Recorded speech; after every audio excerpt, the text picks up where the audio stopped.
নমস্কার। আজকে আমরা করতে চলেছি নর্থ ইন্ডিয়া স্পেশাল একটি ডিশ, যেটির নাম বাটার চিকেন। এটা আমরা সাধারণত নর্থ ইন্ডিয়াতেই খেয়ে থাকি বেশি। আমরা বাঙালিরা যখন ঘুরতে যাই ভীষণ এটা খাই। আমরা দেখে নিই কী কী উপকরণ লাগছে। আমাদের লাগছে হাঙ্কার, কয়েকটি কাঁচা লঙ্কা, আদা, ছোটো এলাচ, একটি বড় এলাচ, লবঙ্গ, তেজপাতা, দারচিনি, একটু কাজু, লেবুর রস, আদা রসুন বাটা, fresh cream, R salt to test accordingly. আর লাগছে বেশ কিছুটা পেঁয়াজ আর টমেটো কুচি আর আদা কুচি। পেঁয়াজটাকে লম্বা করে কুচিয়ে নিলে সুবিধে হয়। সবটাই অবশ্য পুরোটা মিক্সিতে মিক্সড হয়ে যাবে পরে।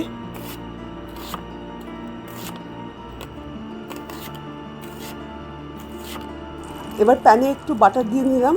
বাটারটাকে তার সঙ্গে একটু হোয়াইট অয়েলও মিক্স করতে পারেন। এবার গোটা গরম মশলাগুলো আমরা দিয়ে দিলাম। পেঁয়াজ দিয়ে দিলাম,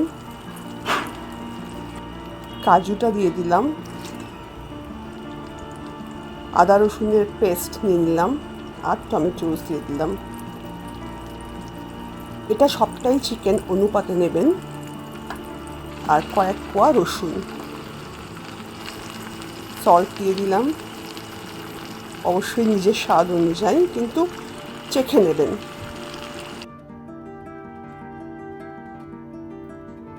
মিঠু একটু নাড় যাতে লেগে না যায়।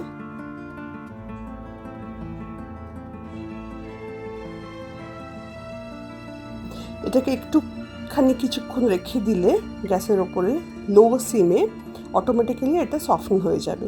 এবার আমি চিকেনটার মধ্যে বেশ খানিকটা লেবুর রস দিয়ে আর ব্ল্যাক পেপার পাউডার দিয়ে মেখে রেখে দিয়েছিলাম।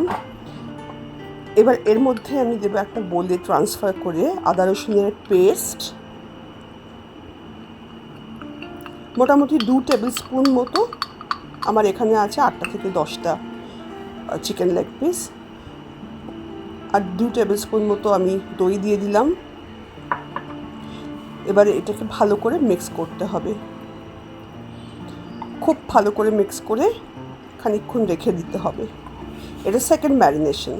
প্রথম ম্যারিনেশনটা আমি ওই যে বললাম, একটু লেবুর রস আর ব্ল্যাক পেপার আর সল্ট দিয়ে আমি রেখে দিয়েছিলাম।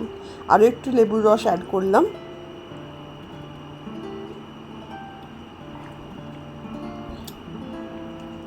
নেড়ে চেড়ে ভালোভাবে প্রতিটি ড্রামস্টিকের মধ্যে যেন কোটেড হয়।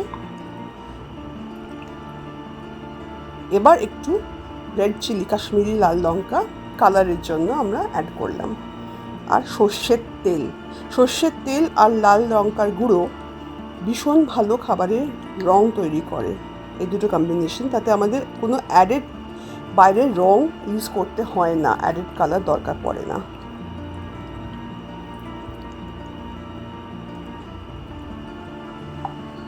ওই যে দেখুন কীভাবে কালারটা আস্তে আস্তে সুন্দর একটা চেঞ্জ হচ্ছে। আচ্ছা, এবার আমি ওই প্যানে বাটারের মধ্যে সবগুলো যেগুলো দিয়েছিলাম নাড়তে থাকছি। একটু সফট হয়ে গেলেই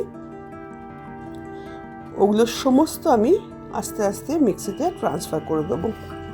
যখনই একটু এরকম জল বেরিয়ে যাবে তখন সমস্ত মিক্সির মধ্যে ট্রান্সফার করে একটা সফট পেস্ট তৈরি করব, পুরো স্মুথ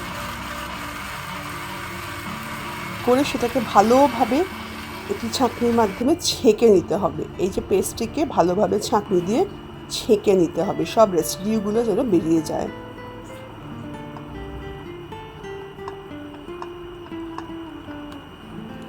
এবার একটি গ্রিল প্যানে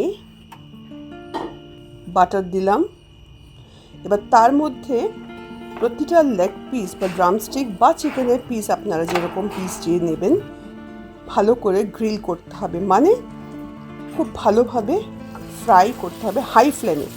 ফ্লেমটা কখনোই লো করবেন না, এতে জল বেরিয়ে যাওয়ার সম্ভাবনা থাকে। হাই ফ্লেমে থাকলে একটা সুন্দর গ্রিল মার্ক করবে আপনার চিকেনগুলোর মধ্যে, আর চিকেনটা মোটামুটি এটা কোটিং হয়ে যায়।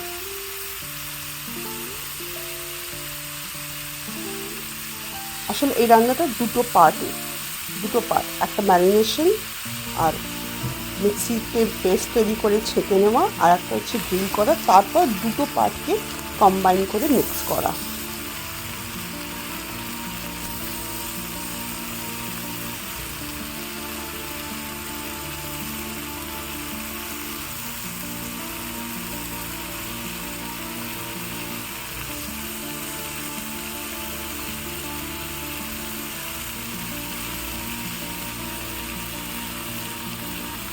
অবশ্যই এটা একটা পিঠ বেশ খানিকক্ষণ ধরে গ্রিল হওয়ার পর তারপরে এটাকে ফ্লিপ করবেন।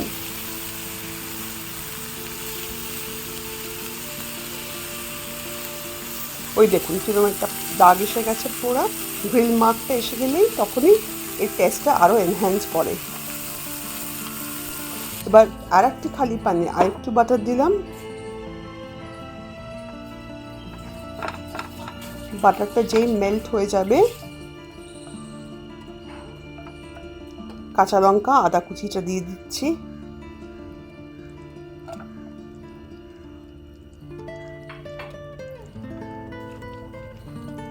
একটু নাড়াচাড়া করার পরে যখন একটু সুন্দর গন্ধ এসে যাবে, বেরিয়ে যাবে, তখন পুরো ওই যেটা আমরা ছেঁকে রেখেছিলাম যে মিশ্রণটি, সেই মিশ্রণটি দিয়ে দেব।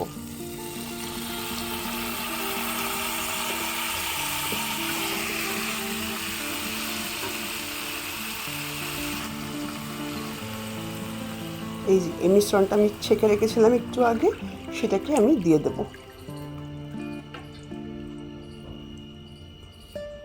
আমি এখানে পুরোটা ইউজ করলাম না, খানিকটা রেখে দিলাম, পরেও আবার যখন এক দু দিনের মধ্যেই পনির বাটার মশলা বা কিছু বানাবো তখন এটা আমার কাজে লেগে যাবে।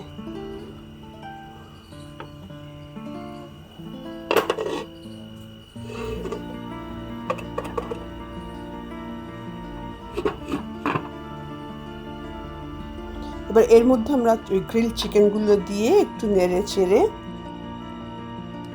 ভালো করে খানিকক্ষণ ঢাকা দিয়ে রেখে তারপর স্ট্যান্ড বাই টাইম নিয়ে দিয়ে দেব একটু ফ্রেশ ক্রিম।